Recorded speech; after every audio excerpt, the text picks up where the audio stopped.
Everybody knows the Strait of Juan de Fuca, Georgia Strait in British Columbia, and Puget Sound. It's been thousands of years that humans have lived around the boundaries of the Salish Sea, but only until the 1990s that it was recognized as a distinct entity. There is a strong scientific reason for the Salish Sea. It's a very well-defined estuary ecosystem that connects together the waters of Georgia Strait, Puget Sound, and the Strait of Juan de Fuca. So it is a distinct entity. What's even more interesting in my mind is how the name has become popular. Not everybody knows where it is yet, but if you start looking at how the Salish Sea name is being used, there's no question that it is here to stay.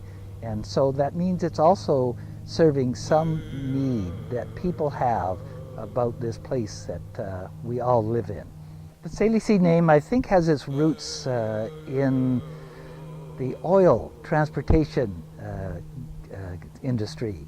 When oil was discovered in Alaska and was going to come into the inland waters of what is now the Salish Sea, people recognized and started to look at what was at stake, what would we lose if there was an oil spill? And it became clear as that kind of science was done that there was an ecosystem, and that was the ecosystem that said, yes, this is an entity that should be acknowledged. I had the incredible luck to think about the name and offer it at a time that there was a reception for it. And I'm a biologist by background, and that's what biologists do. If there's something there, you name it. But that's actually a human trait. If there's something that we want to learn about, and there's something that we're interested in, it's very difficult to proceed very far if it doesn't have a name. I guess in that way, the credit for planting the seed belongs to me. But as I've said to many people, if the Salish Sea is going to be something that is valuable and something that is useful, it has to be accepted and promoted by everybody. It involved people in Canada as well as the United States, and people from the Canadian First Nations and the Salish tribes in the state of Washington, all of whom found excitement about the possibility of it becoming a name.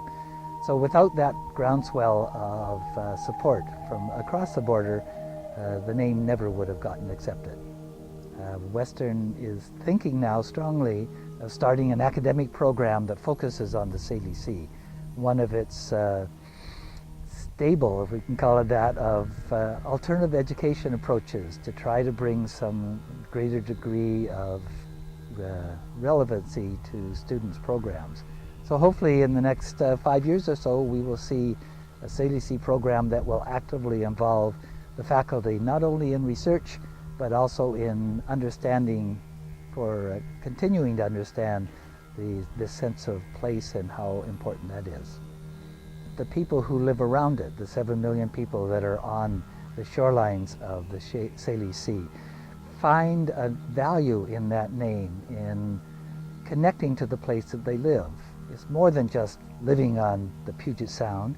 It's that I'm living on the Salish Sea, and I have connections with people who live up in Georgia Strait and down and throughout the Strait of Juan de Fuca.